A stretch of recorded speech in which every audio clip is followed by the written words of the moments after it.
ассалому алайкум донишҷӯёни азиз.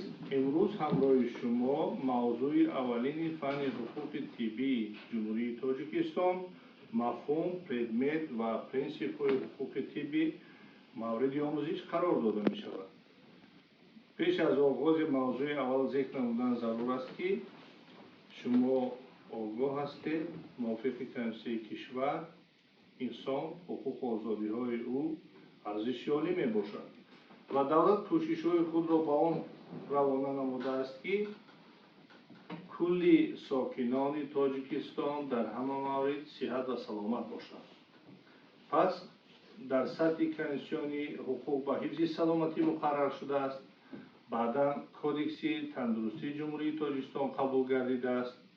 инчунин санадҳои зиёде ҷой доранд ки онҳо танзимкунандаи маҳз муносибатҳои тандурустӣ мебошанд ва бо назардошти ҳамин ҳолатҳо зарурате пеш омад ки дар кишвари мо фанни алоҳидаи таълимии ҳуқуқи тиббии ҷумҳурии тоҷикистон эҷод карда шавад ва мавриди тадрис қарор дода шавад. мавзӯи аввалин фарогири як қатор саволҳо мебошад, аз ҷумла мафҳум, предмет ва принсипҳои ҳуқуқи тиббии ҷумҳурии тоҷикистон, низоми ҳуқуқи тиббии ҷумҳурии тоҷикистон ва алоқамандии ҳуқуқи тиббӣ бо дигар соҳаҳои ҳуқуқ аст. аз рӯи таҳлилҳое ки гузаронида шудааст, ҳуқуқи тиббӣ имрӯз дар кишвари мо ҳамчун соҳаи комплексии ҳуқуқ мавриди омӯзиш қарор дода мешавад ва он ҳамчун фанни таълимӣ, ҳамчун соҳаи қонунгузорӣ, ҳамчун соҳаи комплексӣ ва илми ҳуқуқшиносӣ дар кишвар дар асоси китобҳои таълимӣ мавриди омӯзиш қарор дода шудааст. бинед, имрӯз ҳуқуқи тиббӣ дар кишвари мо аз ҷониби бобоҷонзода исрофил, сангинзод дониёр ва наботу сиёвуш ба шакли китоби дарсӣ навишта шуд, аз чоп баромад ва ин китоби дарсӣ дар кулли кишвари мо ҳамчун воситаи ёрирасон барои тадриси фанни ҳуқуқи таълимӣ аст. дар асоси андешаҳое ки дар давлатҳои хориҷа мавриди омӯзиш қарор дода шуданд, нисбат ба ҳуқуқи тиббӣ фикру андешаҳои гуногун ҷой дорад. масалан, агар имрӯз бевосита ба сарчашмаи боэътимод ки дар он ҳар рӯз маводҳои алоҳидаи олимон корбурд мешаванд ва ҷойгир карда мешаванд, сомонаи википедия аст. дар сомонаи википедия мафҳуми ҳуқуқи тиббӣ ҳамчун соҳаи ҳуқуқ, низоми танзими ҳуқуқии муносибатот дар соҳаи тандурустӣ, суғуртаи тиббӣ ва ё кулли муносибатҳо оид ба ташкил, пардохт ва расонидани ёрии тиббӣ мебошад. дар баробари ин ба андешаи варабиёва ҳуқуқи тиббӣ ё ҳуқуқ ба тандурустӣ бевосита маҷмӯи ҳуқуқҳоеро фаро мегирад ки ба ҳифзи саломатии шаҳрвандон равона шудааст ва он соҳаи комплексӣ мебошад. инчунин аз ҷониби Карлако бевосита мафҳуми дигар пешниҳод шудааст. мегӯяд ҳуқуқи тиббӣ соҳаи комплексӣ аст ки дар баргирандаи низоми меъёрҳои ҳуқуқӣ танзимкунандаи соҳаи тиб мебошад. ва мафҳуми дигаре ки ҷой дорад, ҳуқуқи тиббӣ ҳамчун маҷмӯи меъёрҳои ҳуқуқӣ мебошад ки аз ҷониби давлат, ташкилотҳои байналмилалӣ муқаррар гардида муносибатҳои тибро ба танзим медароранд. ва мо низ таҳлилҳои зиёд баргузор намудем ва дар натиҷаи таҳлилҳо маълум гардид ки имрӯз дар кишвари мо воқеан ҳуқуқи тиббӣ ҳамчун соҳаи комплексӣ эътироф карда шудааст. аз маҷмӯи меъёрҳои ҳуқуқӣ иборат мебошад ки муносибатҳои соҳаи тандурустиро ба низом медарорад. ва бо назардошти ҳамин мафҳум як қатор хусусиятҳои ин соҳа ба вуҷуд меояд. аввалан, ҳуқуқи тиббӣ соҳае мебошад ки барои ҳифзи саломатии инсон равона гардидааст. дуюм, ҳуқуқи тиббӣ ҳамчун соҳаи комплексӣ ҳуқуқ аз маҷмӯи муносибатҳое иборат аст ки он фарогири баъзе аз соҳаҳои дигар ба монанди ҳуқуқи маданӣ, ҳуқуқи соҳибкорӣ, ҳуқуқи маъмурӣ мебошад ва дар ҳолатҳои ба вуҷуд омадани ҷавобгарӣ интизомӣ, مدنی، مأموری و جنایتی در این ساحه تطبیق کرده می شود. سوم، حقوق طبی برای تطبیق نمودن مقررات ماده 1 کنستیتوسیون کشور یعنی تاجیکستان همچون دولت اجتماعی روانه شده است. پس از این خصوصیت ها برمیاد که امروز علاقه حقوق طبی همچون ساحه کمپلکسی حقوق نه تنها در نظام تحصیلات بکالور بلکه حتی ماجستران درس داده می شود و حقوق طبی دایره معین مناسبت های را دارا می باشد که با معیارهای حقوق طبی تنظیم کرده می شوند و آن را می نامند پردمت حقوق طبی و پردمت حقوق طبی عبارت از یک قطار مناسبت ها است به واسطه تنظیم و اداره کنی دولتی ساحه طب، نظام طب، مبلغ‌گذاری نظام دولتی طب، اجازتنامه‌دهی، اکریدیتاسیون و اتستاسیون ساحه طب، اکسپرتیز در ساحه طب، حقوق و عهدهداری شهروندان، بیماران و کارمندان ساحه طب، نمود و شکل‌های کمک طبی و اینچنین کلی مناسبت‌های دیگری که به ساحه تندرستی علاقه‌مندی دارند و همه آنها در یک جایگی تشکیل می‌دهند پردمت حقوق طبی را و آنها را ما نامگذاری نموده‌ایم مناسبت‌های حقوق طبی. در برابر پردمت حقوق طبی دارای متدهای مخصوص میباشد و متدهای حقوق طبی مجموع اصولها و طرزهای میباشند که دولت برای تنظیم مناسبت‌های طبی آنها را استفاده میبرد.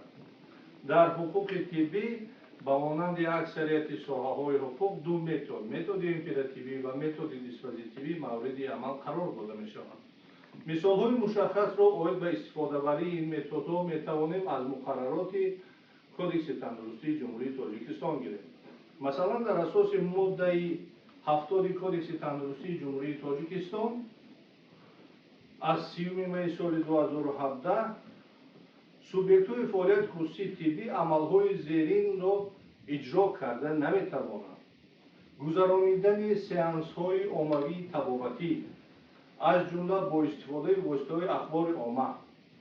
این معنی را دارد که معیار امپراتیوی به واسطه اجرایش عمل را یک نمود اجازت می‌دهد یا عموماً عملی را منع کرده است.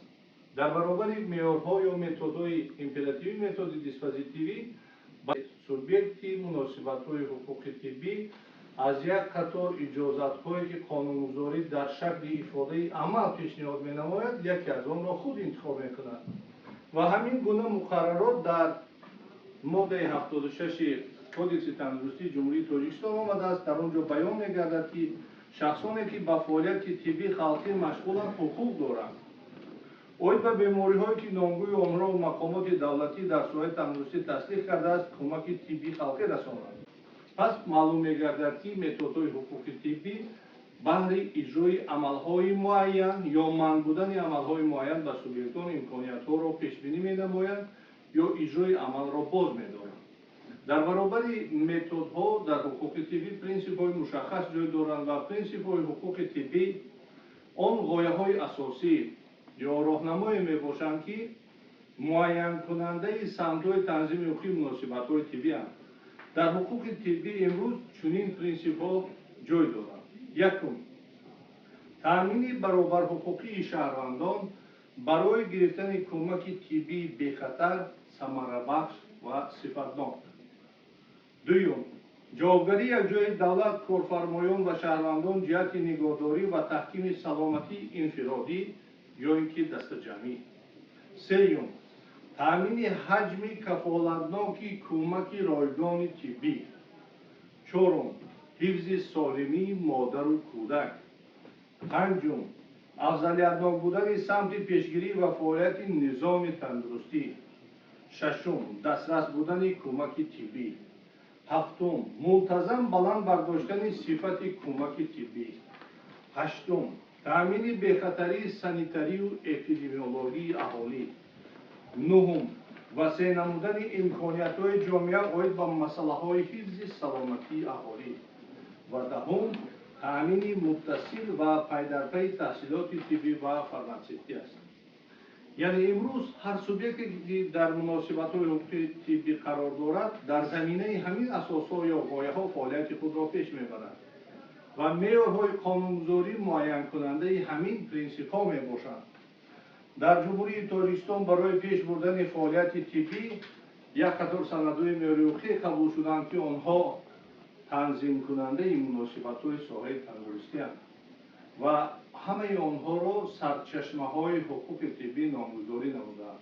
سرچشمه‌های حقوق طبی در شکل‌های گوناگون از طرف دولت مقرر کرده میشوند و ما شما آگاه از آن هستیم که در ماده 38 کنستیتوسیون جمهوری تاجیکستان حقوق به حفظ سلامتی مقرر شده است و حتی در همین ماده شکل‌های گوناگونی به عمل برآوردن همین حقوق نشان داده شده است که آنها به‌واسطه استفاده بردن از محیط حفظ طبیعت، انکشاف عمومی ورزش، تربیت جسمانی، سیاحی و غیره میباشد. پس دولت عهدهداری وظیفه گرفته است که توسط این راه‌ها سلامتی اهالی کشور را نگاه دارد.